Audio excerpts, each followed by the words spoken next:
Hello everybody and welcome to another episode of the vlog. I have an incredible update for you this week. So much has been happening. Unfortunately, Tina and Snoop passed away about 10 days ago, as you all know. But since then, it's been a whirlwind. I've been in the UK, Ireland, and some magical things have been happening. But I'm very happy to be back here on Hope Avenue, and I'm going to tell you just about some of the wonderful things that have been happening in the last 10 days.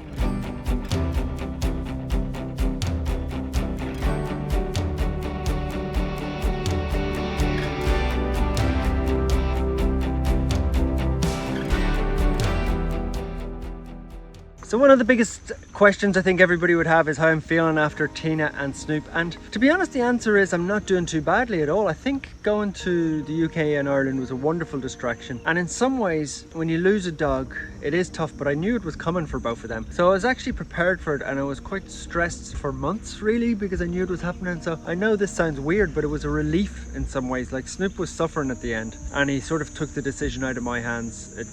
He had to go, and it was just quite sudden in the last couple of days, which was obviously not very nice. But I knew that he wasn't enjoying himself anymore. His quality of living was really bad. Tina was really emotional, obviously, but having a break and meeting so many people and hearing what those dogs meant to them via a phone screen really made me understand that their lives were worth living, and there's so much to do in their name. Yeah, I definitely missed them. I missed them being around, but me and Jumbo are all right. We're holding down the fort on our own. Here he comes. Here he comes, the king of the jungle. Hello, mister. Hello, mister. You wouldn't believe how many people were asking about you, Mr. Jumbo. Oh, is it good to see you? Is it good to see you? I've got collars and everything for you. People were asking about you all over Ireland and England, Mr. Jumbo. I think the thing that blew me away most was the walks in the UK and Ireland. I mean, the first one was in Hyde Park, and myself and Megan, who makes the videos, were walking down there, and we were sort of speculating there might be 20 or 30 people there, and didn't really know where we were going in Hyde Park. And we walked around the corner, and suddenly there was, I would say, maybe 200 people. I don't know, 200-300 people.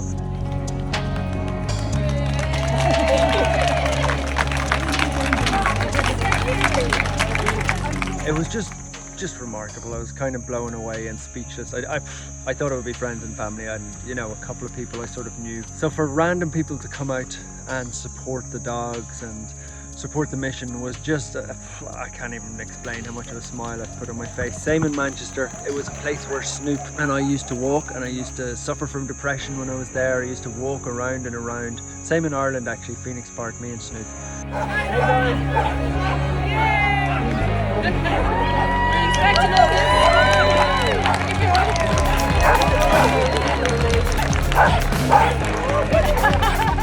And I used to walk there in the dark days and just sort of count the steps as they were going by and try and get through the anxiety.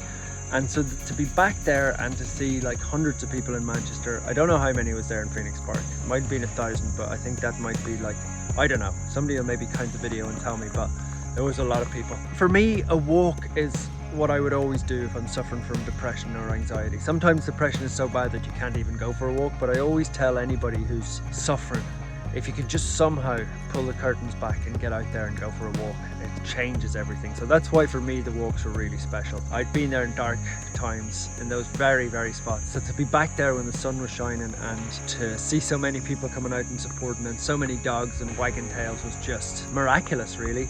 And I think the stories that people were telling me as well, like a few people came up to me and said that, you know, the dogs had changed their lives. You know, Tina and Snoop. Some people told me, I mean, I'm not going to share their stories publicly, but some people told me about dark days they'd had, or illnesses they'd had, or battles they'd had, and that seeing certain dogs, you know, a Tina or a Snoop or a McMuffin through their phone screens had, in some cases, you know, saved their lives or sped up their recoveries or kept them going, or, you know, they'd really been in dark places and the dogs had helped. So I think that really speaks volumes. And I think what I loved most about the dogs is not that people were there for any particular reason, but some people were just there looking for a bit of hope and inspiration.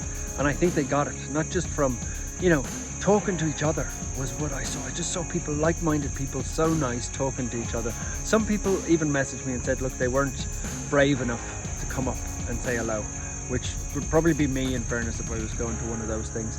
And they were just there to sort of walk, you know, join a group of like-minded people and walk quietly. And hopefully for some people that was enough. So really, really, really special walks, I thought. And You know, nobody was asking for anything of each other. It was just like-minded people who were happy to be there on the day and sharing. You know, I think the weather must have been down to Snoop and Tina. It couldn't. I mean, I've lived in Manchester and Dublin, and I've never seen weather like that. I've been in London. It's always raining in those places, and the sun was beaming down from the skies. So that was definitely Snoop and Tina's doing.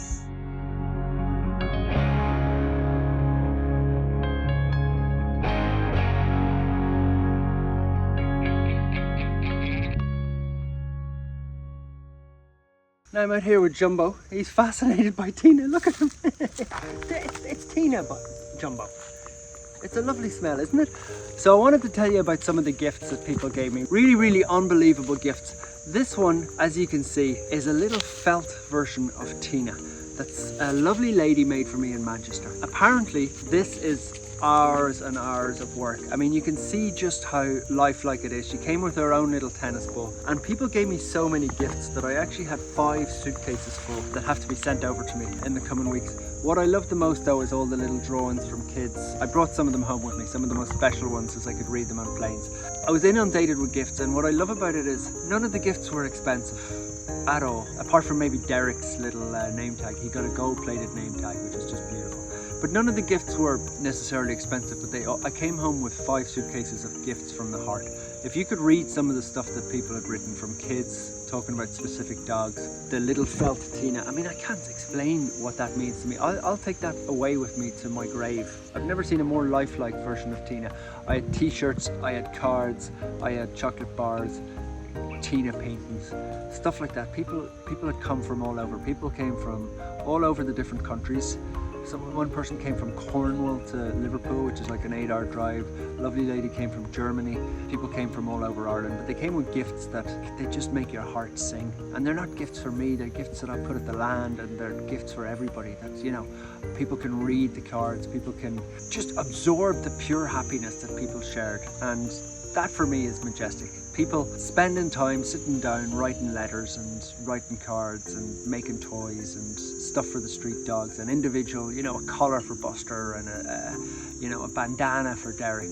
Unbelievable. Look at this. Look at this, Mr. Derek. People in Ireland and England, actually England bought you lovely presents. What is that? Look at it. Mr. Derek, you're so handsome. All the way from Manchester. All the way from Manchester. People said to give you belly rubs. Everybody wanted to give you belly rubs. So that's it for another week. I hope you enjoyed the recap of what really was a fantastic week. I feel like I'm missing Snoop and Tina. I should be a little bit more sad, and I definitely am, but I feel like the exuberance and the well wishes and the people spurring me on really helped with grief, for want of a better word. That's what it is. I mean, I'm missing 2 very special dogs, but I've come back with a renewed purpose. I think when I left here I was tired. I'm definitely tired now from traveling and stuff like that, but I've come back with such determination and optimism to build Tina's hospital and to carry on the work and do it even faster, if anything, because when you're looking at a phone and seeing people say nice things, it's definitely lovely and it does register at a certain level, but when people are shaking your hand or hugging you and saying it to your face, it really hits at a different level. So from me, back here in Thailand in my happy place, thank you from the bottom of my heart. And for people who are struggling out there, there's hope for everybody. I really saw that from talking to everybody. So thanks a lot, and I hope you have a wonderful week. Doing there.